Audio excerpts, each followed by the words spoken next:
Welcome to our podcast. We're excited to have you along for this journey. My name is Madison, and I'm the director here at Peace Restored. I'm going to be your host as we discuss mental health and faith in our podcast, Seeking Healing, Finding Hope, which is a production of Peace Restored, a 501c3 nonprofit located in Indiana and serving women everywhere. So today in our podcast, we're discussing part 3 of what is a safe person and focusing on why we need safe people. In other words, what is the benefit to being in a relationship with those who are safe? I'm excited to have Taylor join us today for our conversation. Taylor Carnes is on staff with us as our client liaison, and she is the point person between our clients and our staff. Taylor works diligently to connect all of our staff and our clients together to make sure our clients get the best care possible. And we're thrilled to have her on staff with us and join us in studio today. Welcome, Taylor. Thanks for having me back, Anne. So, Taylor, I'm so glad that you're back with us today in the podcast studio. In our first 2 parts of the Safe People series, we discussed what is a safe person. And the second part, we discussed the different categories of safe people.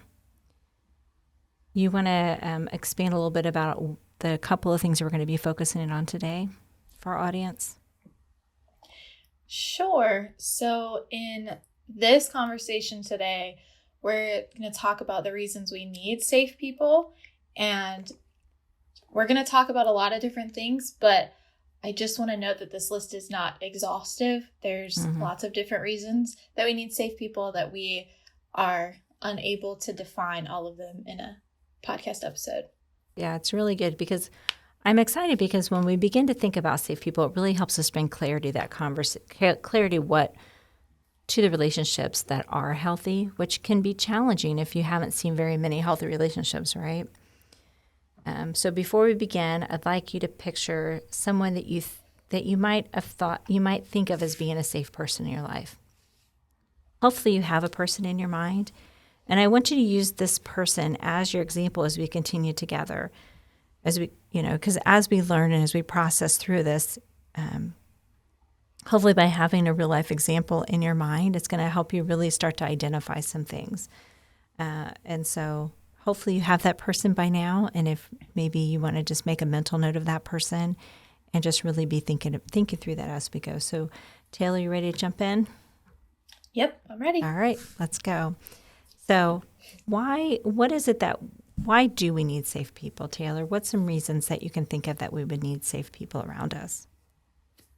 So the first reason I want to talk about is we need safe people for fuel.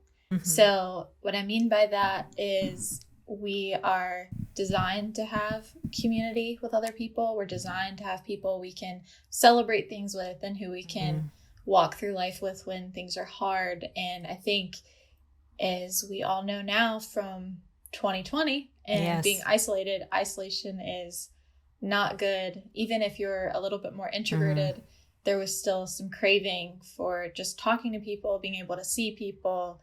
It's really hard to go through life alone. It is. Yeah, that isolation time during 2020 was especially hard for many people. And I think it also brought a lot to the surface. Definitely.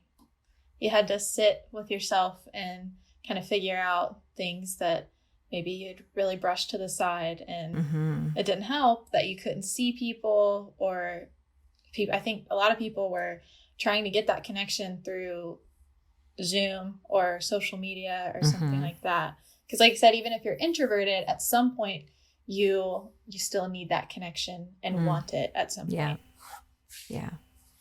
Yeah. And I think it also, not only did it help you, cause you to sit with yourself, but you also, some people had to sit with that unsafe person. Yeah. So, by being around safe people, to your point though, it does bring fuel, as you put it, into that relationship, right? Because if you have people of safety, we can really have that good community around us, because we all need that. We're going through a hard time. We're having, maybe even through our celebrations, right? We need community around us. If you just had a baby, while it's a time of celebration, you need community, right? 'Cause there's a lot going on. I don't know, there's so many things that we need community for. We move into a new neighborhood. Have you ever had that experience when you move into a new neighborhood? I don't know that people do this as much anymore, but somebody shows up at your door and brings you a welcome gift or some food or cookies or something like that and just says, welcome. Yeah. Mm-hmm. Yeah. It makes you feel good and seen when people do that. Yeah. It brings that automatic community in, and it just changes so much for you because it's kind of the opposite of the isolation, right? You're not, because you can feel isolated when you move into a new community. When people come around you, it's like, oh, I'm not alone. I'm seen. I have value. Yeah, I think when you move into a new community or just new space in general, not necessarily a neighborhood, you can kind of feel like an outcast. And so when people are welcoming to you, like you said, it automatically gives you that sense of community. Yeah. Yeah, I can even think about a work environment, right? You could be in a new job or a new space, a new church. Sometimes you feel isolated and not accepted, but the more that people reach out and you feel that community, it fuels you to be around those safe people. In Scripture, it tells us that we're to spur one another on towards love and good deeds. And that's such a good reminder, is that we can spur, or another word for spur is to kind of push the other person forward towards love and good deeds. And that's what we want to do for each other. So what's some other reasons why we want to be around safe people? So another reason is, I kind of mentioned it briefly, but for comforting us or comforting other people. Maybe we're the ones comforting, but we, like, in our really low lows, we need other people in that space with us, because it's really hard to go through things alone. Nobody wants to do that. Even if you're the most independent person in the world, it's like at some point, there's always a point that you hit where you want to talk to just someone about this problem, and you want someone to be there, and you want someone to be present with you and to care about you in that space. And yeah, sometimes people will say, I have that person, that they have their person that they know can be that comfort for them. So that person, if you have someone that you would call your person, they're there, that they're a comforter, they can help you, they can provide good, comforting words. They might mourn with you when you're mourning. And that person is a safe person, more than likely, right? So hopefully, if you're listening to this, you can think of somebody in your life that has that around them, that is that person for you that can just provide that comfort, that when you're feeling out of sorts, when something's heavy or hard, you're overwhelmed, they can just be kind of that soft place to land. By being around people who are safe, or having those safe people around us, they can also give us strength in setting good boundaries, can't they? And limits. Definitely. So I think an example of a community of people giving us strength in setting boundaries. So we're using a book to talk about this called Safe People by Dr. Henry Cloud and John Townsend. And in that book, they give an example of a woman named Beth. And Beth has a husband who has a drinking problem. And she has a really hard time just setting boundaries with him. She tries to set them, but she gives in a lot. And so she starts to go to a support group for spouses who have spouses who have a drinking problem. She goes to a support group for that. And each time she goes to that support group, she gets a little bit better at setting boundaries with her husband, actually sticking to them, because when she sets that boundary and then she's tempted to break it, she has people she can go to, or she can talk about, like, this was really hard to keep this boundary, and they can encourage her to continue keeping that boundary because it's what's best for her. And it can also, with setting boundaries like that, you can also help the spouse as well. Mm-hmm. Yeah, so having those people around you that can say, it's okay, I'm here for you to help you set those boundaries. So groups like you're mentioning, like Al-Anon, where you can go and find those other people who have had similar experiences, similar lived experiences, where they're like, man, I just don't know what to do with this. That's similar to what we do in our support group models here at Peace Restored through our widows groups, and we're currently doing one on grief. We've done groups on boundaries that are in support group models where people come together and say, this is a lived experience that I've had, right? And there's a benefit to coming alongside of those that have that lived experience, so you can support each other to make healthy and safe choices moving forward, especially when you have people around you who aren't making safe choices. So you can set those good boundaries. So you can hopefully help those around you make better choices. But if not, then you have those safe people around you to land, kind of that soft landing again. Yeah, our groups is what came to mind for me too, just with how they're structured. And the other part of that is, I think you have people who understand and aren't judging you when you mess up those boundaries, because it's a process. It's a marathon, not a sprint. Yeah. So that's a good reminder that it is a process, right? It's not something so quick that we're going to get through, that we're just like, oh, I just have to make this one decision and it's over. I like to always, one of the examples that anybody's listened to me talk for a period of time, I like to go back to is kind of weight loss, because I think it's a really relatable one, right? So if you think about weight loss, or even like you mentioned a marathon, practicing to learn how to run a race, you don't just wake up one day and go, I think I'm going to run a marathon tomorrow, right? There's an endurance. You have to run and build up that endurance over time to build the muscles. And it's the same thing with making new choices. You're building up a muscle to where you can make new choices, to be able to say no or set boundaries. But you also need a support system around you, because, you think about people who get up and run a marathon. When they do marathon races, what's typically on the peripheral of the marathon race? There's people? Supporters. Yeah. Do what? What did you say? I just said people. People, right. And why are the people there? What are they doing? Support, cheering them on. Yeah. They're not just standing there, right? They're like, you can do it, right? Because why are they doing that? Because because could you imagine if you just woke up and just ran a marathon by yourself? Like, today I'm going to go run a marathon. Just going to go run me 13 to 26 miles, just going to do it. There are some people that do that, don't get me wrong, right? But me, or no offense, Taylor, you, if you were to wake up tomorrow and decide to run a marathon, how successful would you be if you just did that on the road by yourself? I wouldn't be running a marathon. Okay. Right. Sorry, that's what I meant. Like I would get there and it wouldn't work. Yeah, it wouldn't. You'd be like, you get a little bit down the road, like, I'm done, right? Like, peace out, let's go home.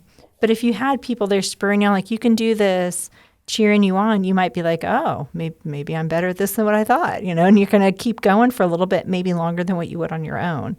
So it's the same type of idea, right? Is that if we have people around us that kind of can encourage us, that are safe and encouraging, we can get further along than we can on our own. Because again, Scripture goes back to tell us that we're built to be in community. We're not built to be in isolation.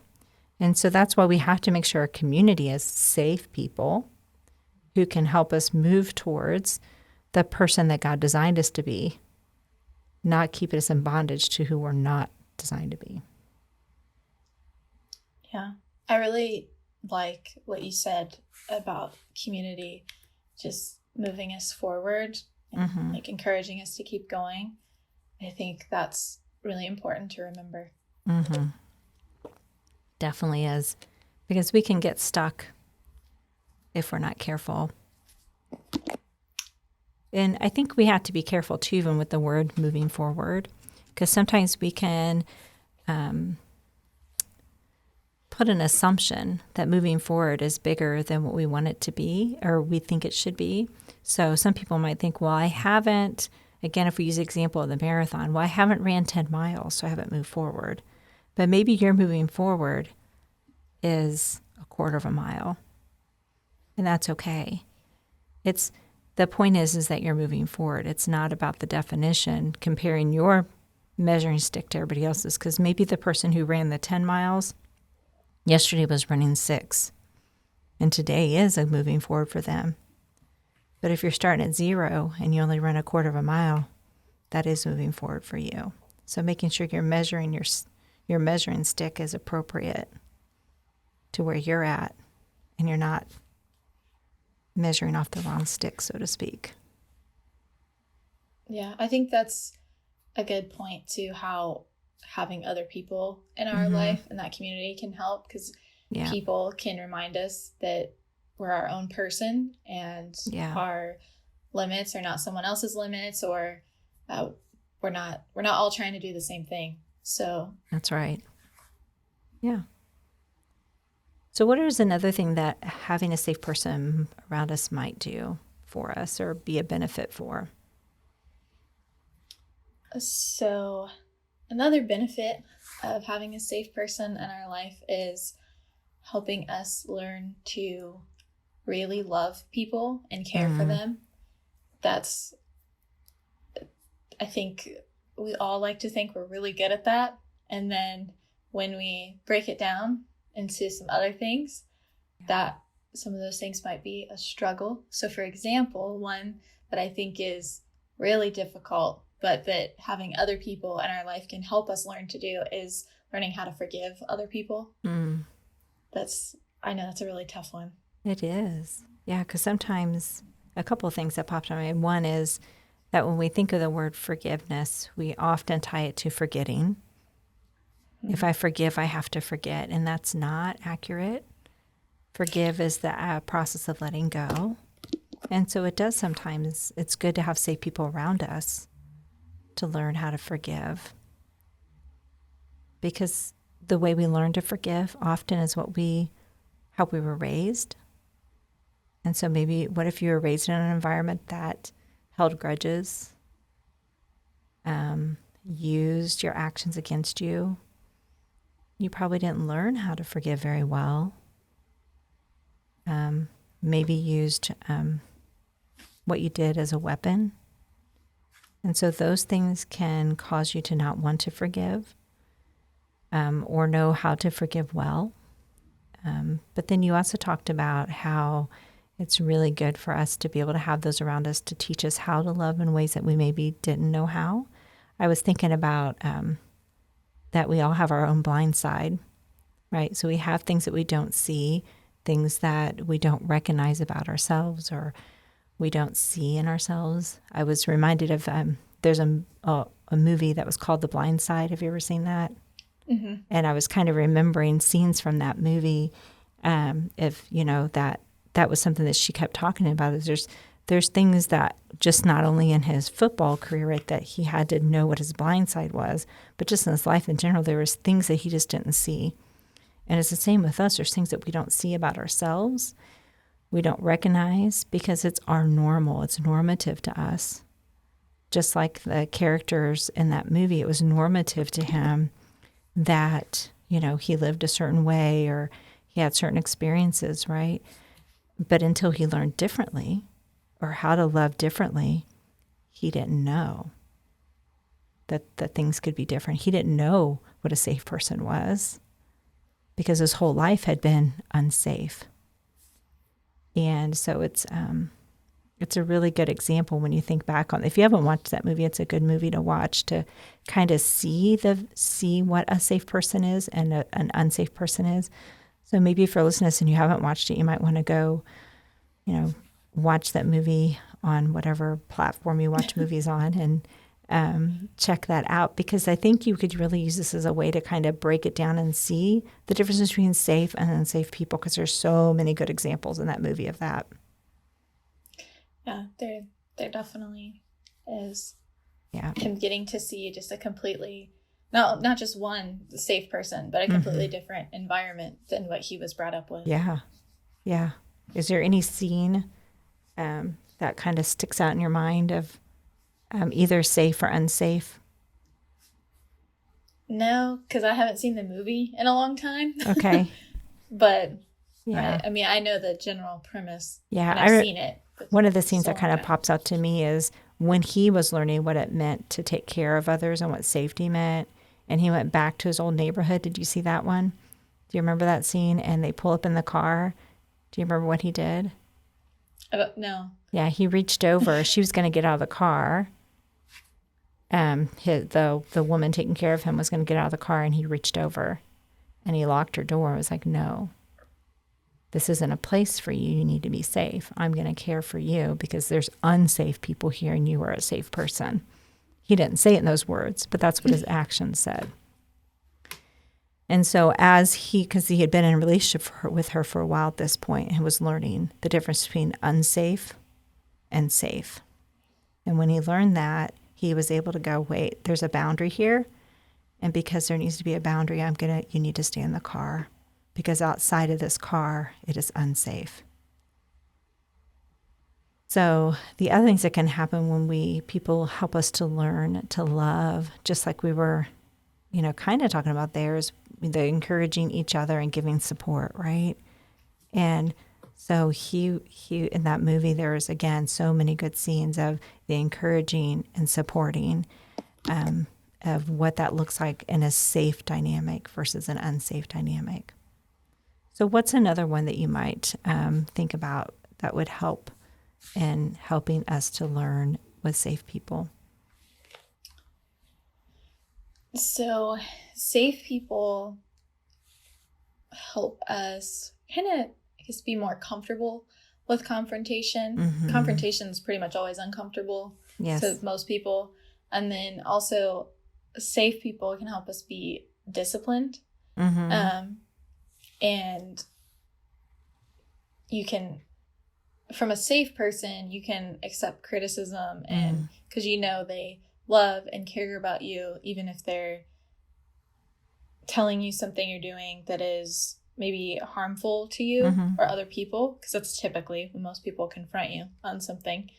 And then, like we were talking about earlier, how safe people kind of spur you on and move you forward. They can also help you in being disciplined, like how we talked about with running a marathon. If you have other people doing that with you, it's a little bit easier to be disciplined about all the things you need to do to prepare.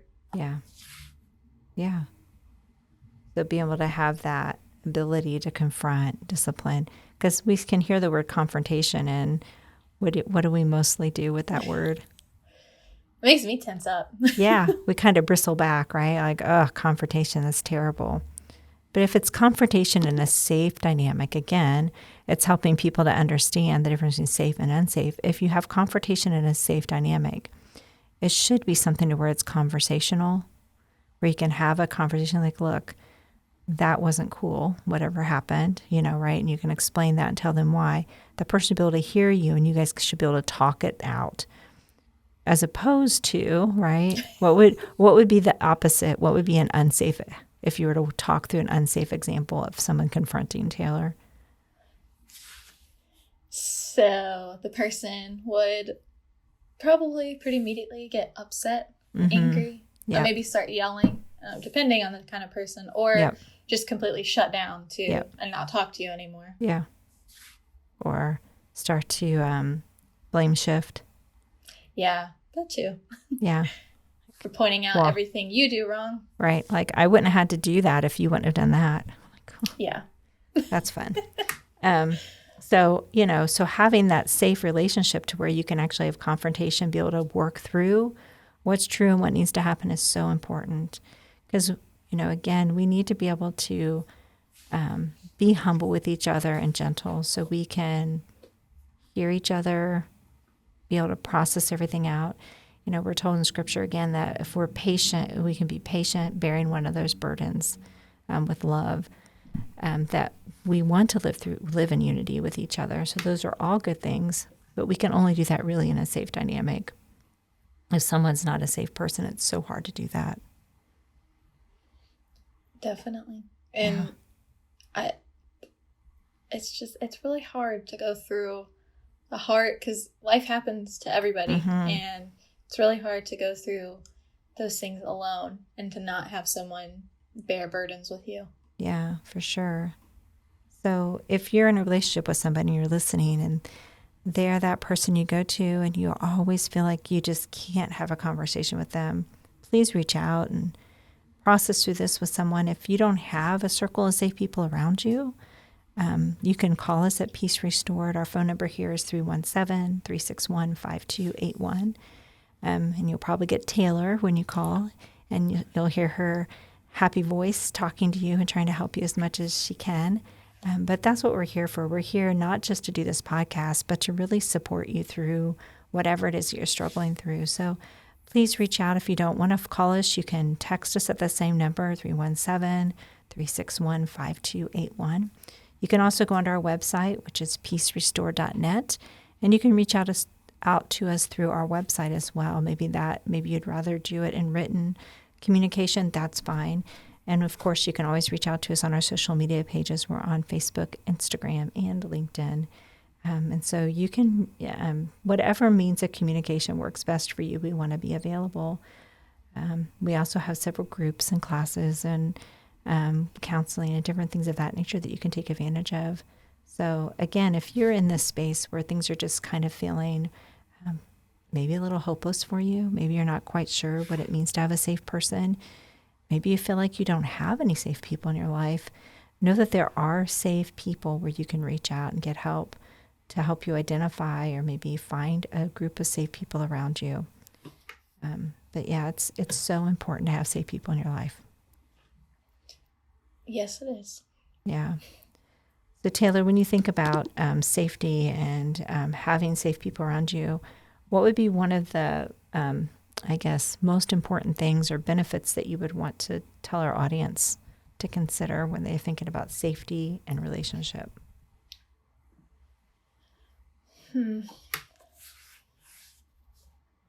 So for me, personally, the way I've seen it is the biggest benefit to having safe people is having those people to go through struggles with, praying with you, talking to you, checking in on you when, like I said, life happens and things get really hard. Maybe, I don't know, you lose your spouse or a child. It doesn't necessarily have to be loss either. I mean, you can go through trauma and really need people to walk through that with you. And that's how I've seen safe people really show up in my life. And it's kind of, I already had established safe people at that point, but when I've seen them show up the most is through that. Yeah. And you've probably seen that examples in our clients as well, and both those who have safe people around them and those who don't have safe people around them, and how they respond differently when they call. Yes. So I don't quite know how to say this, but it's always a little bit more comforting to me when someone calls and after kind of talking to them, I realize they have like these support people around them. It always, it makes me feel a little bit better. I'm sure it makes them feel better as well. Yeah. But just as someone who's talking to them about the services they need, I'm always thankful they have a little bit of a support system, especially if they have to wait when they call. And it's hard to hear when people don't have that support system. Yeah. Because you can hear the struggle in their voice even more, because it goes back to what we said in the beginning, right? It's that isolation. I'm alone. Not only am I alone, but now I'm in a very vulnerable place, maybe coming through something traumatic, like you said, and not having that community, because again, we're not built to be alone in community. And so when you don't have that community around you, it is quite a difference when you reach out for help. Now, we're not saying that if you have community, don't call us. We're just saying it's great to have that support system around you, so that way, as you're getting the support, even more support that you need, that healing will be able to maybe go in a little bit differently than if you don't. So having support and finding support is so important. But with that being said, it doesn't mean that it's hopeless either way. We encourage you to reach out for help if you need it. If you're not, if Peace Restored isn't somewhere where you may not be the place for everybody. Again, we are just a women's organization. And so if you need support, please go online, find somebody, find an organization that provides counseling services and all the things like we do.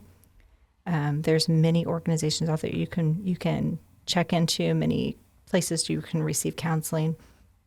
You can ask friends or church groups or whatever for different options.